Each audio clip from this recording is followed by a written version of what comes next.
hal yang halal, ada hal yang halal yang sebaiknya kita tinggalkan. Padahal sudah sholat itu, sudah puasa, tetap saja salah. Karena tidak di dalamnya beliau mengatakan kesalahan-kesalahan orang yang mengerjakan sholat. Kalau beragama hanya berpegang teguh dengan Al-Quran dan hadis saja, hanya itu saja modal beragama, sesat. Justru orang yang berpegang teguh dengan Al-Quran dan hadis dikatakan sesat oleh ikuti jalan terserah. Nanti kita bertemu di jalan yang satu.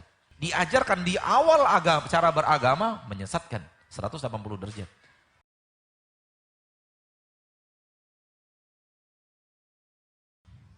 Bahkan salah seorang ulama hadis di kota Madinah itu tidak suka, beliau sangat tidak suka datang ke penguasa. Tidak haram tapi beliau tidak suka. Datang ke penguasa tidak haram. Apalagi datang ke penguasa untuk menasehatinya, menyampaikan kepadanya nasihat, usulan-usulan yang bermanfaat, solusi-solusi yang mungkin bermanfaat untuk beliau. Tapi guru ini tidak suka. Dan kalau dia tahu muridnya ada yang datang kepada penguasa, diusir dari majelis. Engkau tidak menghormati gurumu yang akan menyampaikan kepadamu hadis. Hal yang sampai kepada detail itu tidak diamalkan, diusir oleh gurunya dari majelis taklim, dari majelis hadis. Dan ini kita dapatkan di dalam Sunan An-Nasai. Imam An-Nasai mengatakan dari gurunya ini, beliau mengatakan saya mendapatkan riwayat ini dari guru saya dari balik hijab. Disebutkan oleh ulama, Imam Nasai sengaja menyebutkan dari balik hijab karena beliau termasuk yang diusir oleh gurunya. Akhirnya dia mendengarkan hadis itu tidak langsung dari gurunya, tapi dia sembunyi di balik hijab supaya tidak diusir lagi. Dan beliau jujur di dalam menyampaikan, saya mendengarkan hadis ini langsung dari beliau tapi di balik hijab. Karena beliau pernah diusir oleh gurunya disebabkan masalah ini. Ikhwani wa akhwati fiddin rahimani wa rahimakumullah. Hal yang halal, ada hal yang halal yang sebaiknya kita tinggalkan. Bayangkan kalau kita tidak serius mempelajari agama Allah. Mana yang dihalalkan Allah, mana yang tidak dihalalkan Allah tabaraka wa ta'ala. Maka akan centang perenang hidup kita. Yang haram kita lakukan, yang halal kita tinggalkan. Yang boleh kita tidak mau kerjakan, yang tidak boleh justru menjadi kebiasaan. Dan alangkah banyaknya manusia-manusia yang hidup tanpa cahaya. Di zaman kita sekarang ini hidup dengan tanpa cahaya itu. Tak peduli kepada cahaya Allah yang Allah turunkan ke permukaan bumi. Na'udzubillah, thumma na'udzubillahi min dzalik. Tidak bisa akhirnya hidup mereka benar-benar dipenuhi oleh kesalahan demi kesalahan yang bertumpuk-tumpuk. Salat, salah. Puasa, salah. Padahal sudah sholat itu, sudah puasa, tetap saja salah. Karena tidak belajar bagaimana sholat yang benar. Bagaimana sholat yang benar-benar lurus. Diajarkan oleh Nabi kita tercinta sallallahu alaihi wasallam. Masih ada salahnya. Sekitar 400 halaman dikarang oleh Syekh Masyhur Hasan Salman. Sekitar 400 halaman. Di dalamnya beliau mengatakan kesalahan-kesalahan orang yang mengerjakan sholat. Antum harus baca buku itu.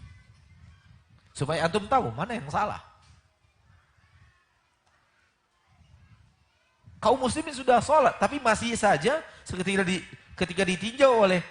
ketika dipantau oleh orang yang berilmu tentang bagaimana sholat Nabi sesungguhnya, ternyata ada 400 halaman beliau bisa karang. Di sana beliau menyampaikan kepada kita kesalahan-kesalahan yang beliau ketahui, yang beliau lihat, yang beliau perhatikan dari umat Islam yang mengerjakan sholat. Bayangkan yang tidak sholat. Yang mengerjakan sholat. Dan saya yakin 400 halaman itu masih bisa ditambah. Karena beliau tidak mengelilingi dunia untuk mengetahui seluruh kesalahan orang di dalam melaksanakan sholat. Seiring dengan pertumbuhan, pertambahan waktu, akan bisa datang ulama-ulama lain yang menambahkan jumlah karangan tersebut yang di dalamnya mereka bisa menukilkan ribuan kesalahan kaum muslimin yang melaksanakan sholat. Ribuan kesalahan kaum muslim dalam pelaksanaan sholat, mohon maaf. Dan boleh jadi kita terpuruk ke dalamnya. Ma'asyarul muslimin, ma'asyarul muslimat. Oleh karena itu berhati-hati. Agama ini mudah, tapi jangan dianggap enteng. Karena kalau kita anggap enteng agama ini, boleh jadi hal itu membuat kita terperosok ke dalam kesalahan dan kita hanyut dalam kesalahan itu yang membuat kita jauh daripada surga Allah atau lama masuk ke dalam surga Allah Rabbul Izzati wal Jalalah, tentu kita tidak mau itu.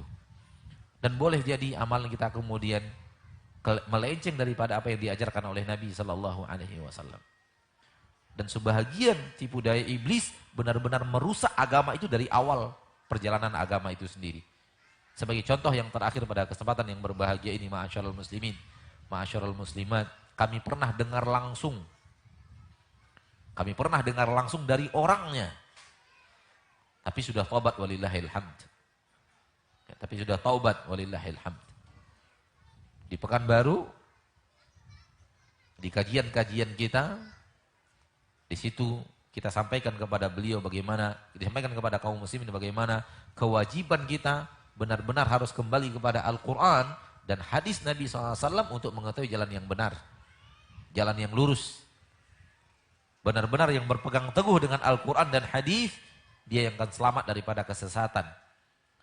Sebagaimana dikatakan oleh Nabi kita tercinta SAW. Dan setelah selesai pengajian, ada kesempatan untuk duduk bersama kaum muslimin dan kaum muslimat, kaum muslimin yang ikut kajian. Di situ beliau mengakui, oh begitu Ustadz ya. Dulu ketika saya belajar agama bersama guru saya, beliau justru mengajarkan kepada saya bahwa beragama tidak boleh hanya berpegang teguh kepada Al-Quran dan hadis. Kalau beragama hanya berpegang teguh dengan Al-Quran dan hadis saja, hanya itu saja modal beragama, sesat. Bayangkan. Nabi mengatakan yang berpegang teguh dengan Al-Quran dan hadis Nabi, berpegang teguh dengan Al-Quran dan Sunnah, tidak akan sesat. Kata siapa? Kata Nabi SAW. Persaksian saudara kita. Kami diajarkan oleh guru kami dulu, beragama itu tidak bisa pakai Al-Quran dan hadis saja. Yang beragama pakai Al-Quran dan hadis, sesat. Justru yang berpegang teguh dengan Al-Quran dan hadis dikatakan sesat oleh gurunya. Nabi SAW mengatakan, selamat daripada kesesatan, gurunya mengatakan justru itulah kesesatan. Lihat, satunya ke barat, satunya ke timur. 180 derajat berbeda.